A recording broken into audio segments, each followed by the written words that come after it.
seru ya, dan diskusi lumayan intensif dengan Mas Wamenkom Digi, dan kita bertemu dalam satu keprihatinan yang sama. Kita ketemu dalam satu keprihatinan yang sama tentang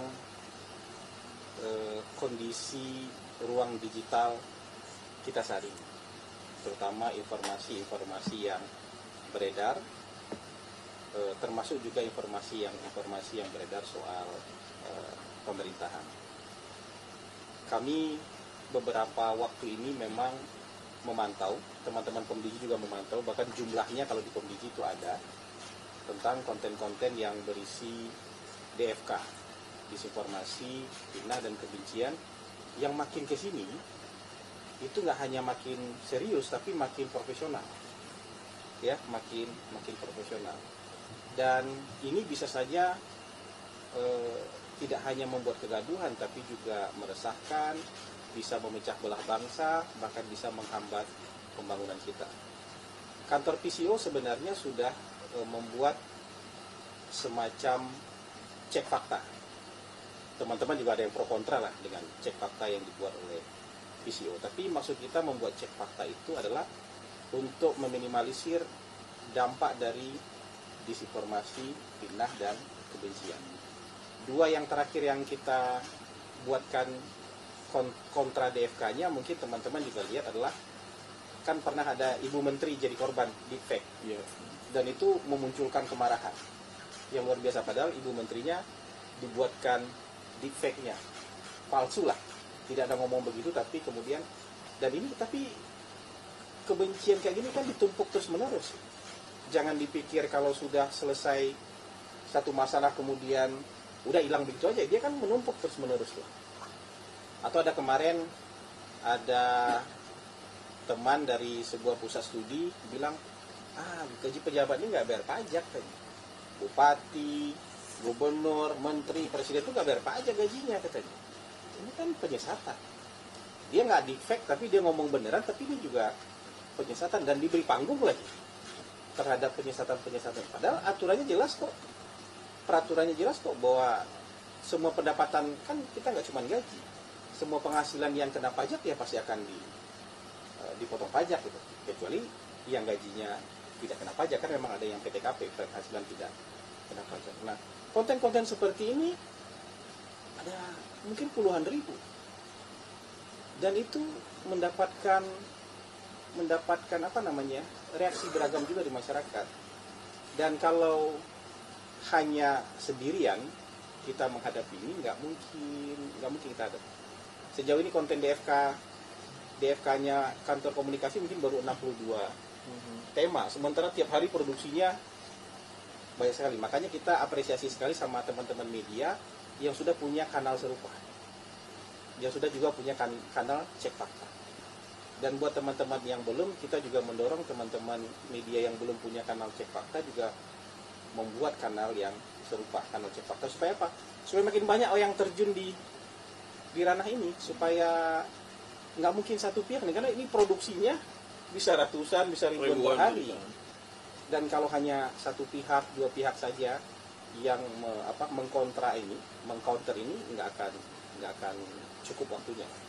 Jadi teman-teman yang sudah punya kita apresiasi, teman-teman media yang belum punya kanal cek fakta kita dorong untuk juga punya kanal serupa. Karena PCO sebenarnya, pemerintah nggak mau memonopoli cek fakta, tapi kan harus ada yang memulainya, harus ada yang menginisiasinya. Dan kita berharap teman-teman juga punya keinginan yang sama untuk membuat kanal cek fakta. Karena kalau tidak, teman-teman, ini masyarakat kita lama-lama akan terjerumus ke dalam namanya, saya suka dengan istilah 3 huruf, namanya KJR. KJR itu dalam bahasa Inggris knee-jerk reaction. Jadi kalau kalian ke dokter saraf, dipukul sini tuh, tendon sini tuh, dipukul, otomatis bereaksi. Nggak lewat sini, nggak lewat otak, dia otomatis bereaksi. Jadi banyak di kita itu ketika ada konten lewat, kita nggak mikir, nggak cek ulang, nggak lihat-lihat lagi berita yang sebenarnya, langsung bereaksi. Lihat satu konten langsung bereaksi. Kayak orang diet, tapi dietnya nggak pas ini. Kalau diet makanan oke lah, saya kayaknya perlu diet makanan nih. Mas Wamen juga perlu diet makanan.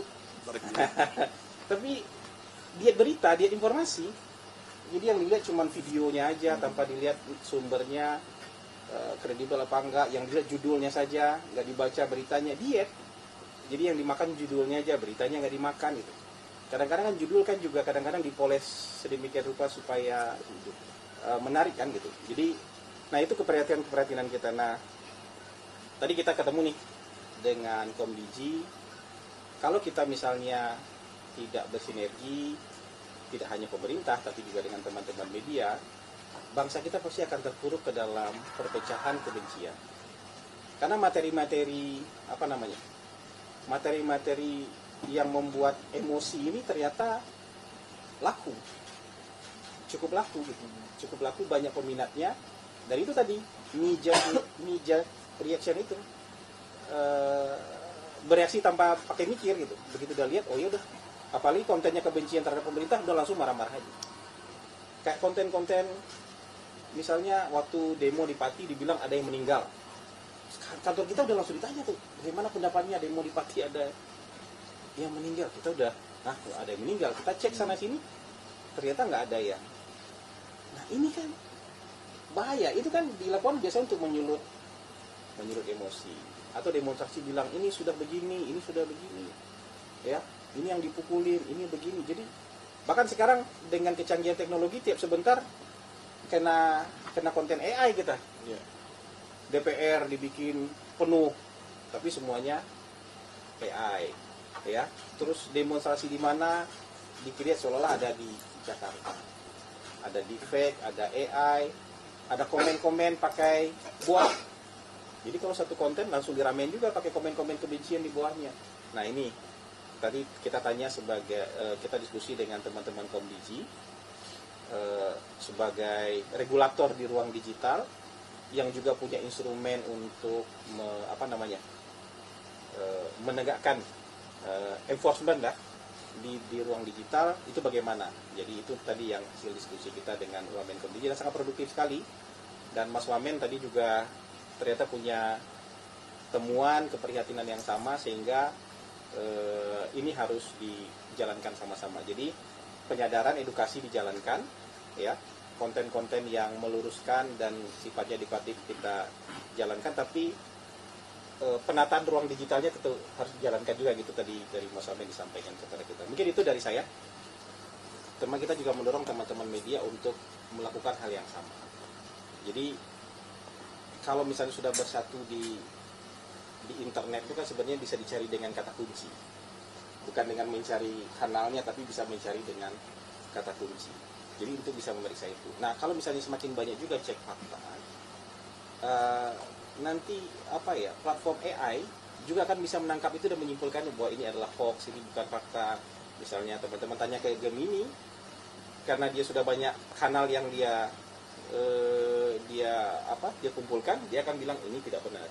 Ada kanal misalnya ChatGPT, karena sudah banyak halaman yang beritakan bahwa ini hoax, dia akan bilang ini tidak benar. Begitu juga kanal-kanal platform-platform AI yang lain. Sebenarnya yang perlu jadi kesadaran kita bersama, kan orang sering bicara soal demokrasi, kebebasan berpendapat, hak asasi manusia. Yang orang sering lupa adalah bicara itu yang penting kebebasannya, bukan sehat atau tidaknya informasinya. Karena sebenarnya HAM itu tidak hanya menjamin kebebasan memberikan informasi dan menerima informasi, tapi mendapatkan informasi yang benar itu juga bagian dari hak asasi manusia. Kalau menyampaikan informasi yang tidak benar itu melanggar hak asasi manusia. Mendapatkan informasi yang benar adalah bagian dari hak asasi. Jadi kalau ada misalnya misalnya media tertentu atau akun media sosial tertentu sangat gemar menyampaikan informasi yang tidak benar, itu kan sebenarnya juga melanggar HAM, ya. Karena hak asasi manusia, hak asasi kita sebagai rakyat, pemerintah dan siapapun itu juga mendapatkan informasi yang benar. Jadi kira-kira begitu. Kita harus berdiri di pendirian yang sama, bahwa informasi yang dikeluarkan harus benar, informasi yang diterima masyarakat juga harus benar, karena itu juga bagian dari hak asasi manusia. Kalau soal satu platform, menurut saya kita dengan Komdigi lebih cenderung mendorong sebanyak mungkin platform muncul cek fakta, karena itu check and balances di antara kita. Jadi tidak hanya pemerintah yang mengeluarkan cek fakta, tapi teman-teman media, teman-teman NGO, siapapun itu mengeluarkan cek. Supaya apa? Informasi yang beredar itu sehat. Jadi orang-orang juga akan, oh kalau saya nggak ngasih informasi yang nggak benar, nanti saya masuk cek fakta di sini. Saya di label DFK di sini, saya di label hoax di tempat lain gitu. Jadi kira-kira seperti itu. Jadi ini pasti harus kerja sama-sama. Karena melindungi bangsa ini kewajiban kita juga nih. Kita, Pak Wamen tadi bilang kita nggak anti dengan pro kontra, perdebatan, kritik. Enggak, karena selama ini kritik jalan-jalan aja. Iya. Tapi kalau sudah fabrikasi isu itu, ini kita anggap ini serius. Karena kalau misalnya kita anggap sepele ya kayak gini, takutnya nanti gitu kebencian, perpecahan, disintegrasi, segregasi sosial udah nggak bisa diobati lagi. Dan kita baru nyesal ketika tidak bisa diobati lagi. Kira-kira kayak gitu. Itu mungkin ya untuk dari saya ya. Ada kementerian yang diperintahkan oleh Undang-Undang Dasar. Kemenlu, Kemendagri, Kementerian Pertahanan itu perintahnya dari Undang-Undang Dasar. Ada kementerian yang diperintahkan oleh undang-undang. Jadi ada undang-undang nih, perintahnya membuat kementerian. Berarti nanti pemerintah, presiden dalam hal ini akan membuatkan peraturan presiden untuk menjalankan undang-undang itu. Peraturan presidennya adalah peraturan presiden untuk membentuk kementerian haji.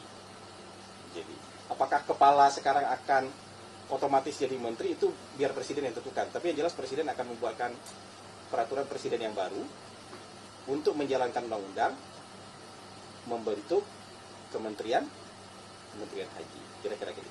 Kalau untuk anggarannya apakah sudah disiapkan? Anggarannya? Kalau bikin lembaga baru kan harus disiapkan nanti.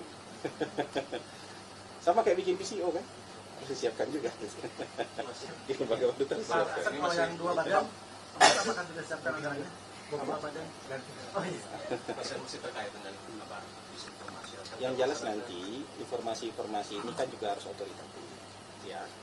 Kalau pembuktian misalnya soal nampang itu kan nanti bisa diuji loh. Nampannya begitu nyampe di sini bisa diuji di PP POM, bisa diuji di laboratorium yang kita miliki, benar nggak seperti tujuan itu. Sejauh ini kita tidak menemukan itu. Tapi kalau memang ada kekhawatiran soal itu, kita uji langsung. Bisa diuji di BP POM, bisa diuji. Tadi saya sudah koordinasi sama kepala BP POM. Kepala BP POM bilang, oh kita bisa uji kok. Untuk membuktikan itu nanti kita tunggu aja. Jadi itu pentingnya. Kita tidak gampang termakan oleh isu-isu, apalagi isu-isu yang sangat sensitif, dan itu kan memang harus diperiksa. Kira-kira begitu. Yang jelas pemerintah akan memastikan keamanan, keselamatan, ya, kenyamanan untuk para pengguna, apalagi ini penerima manfaat MBG kan. Gitu. Pemerintah pasti akan mengutamakan keamanan, termasuk juga soal yang tadi itu isu-isu sensitif itu terhadap penerima manfaat MBG. Kira-kira begitu. Ya. Makasih ya. Terima kasih. Cukup ya. Respon istana soal demo kemarin belum ada respon terkait dengan Lebih baik istana membaca. ditanyakan ke DPR ya. Ditanyakan ke DPR ya. Tapi kan itu lumayan anarkis ya. Gini, kebebasan berpendapat tidak pernah dilarang. Orang ingin menunjukkan aspirasinya dijamin oleh undang-undang. Tapi merusak ya tidak dijamin oleh undang-undang, maksudnya tidak disuruh oleh undang-undang. Itu berbeda dengan penyampaian pendapat. Kalau misalnya menghancurkan sesuatu, itu bukan itu yang dimaksud dalam kebebasan berpendapat dan menyampaikan aspirasi. Aspirasinya saya yakin sudah sampai ke pihak yang ingin didengar, itu aspirasinya kita yakin sudah sampai. Jadi kalau pemerintah melihat demonstrasi itu sebagai usaha menyampaikan aspirasi, tapi jangan sampai merusak, jangan sampai mengganggu ketertiban, jangan sampai merugikan kepentingan orang lain. Kira-kira gitu. Ya. Terima Terima kasih. kasih.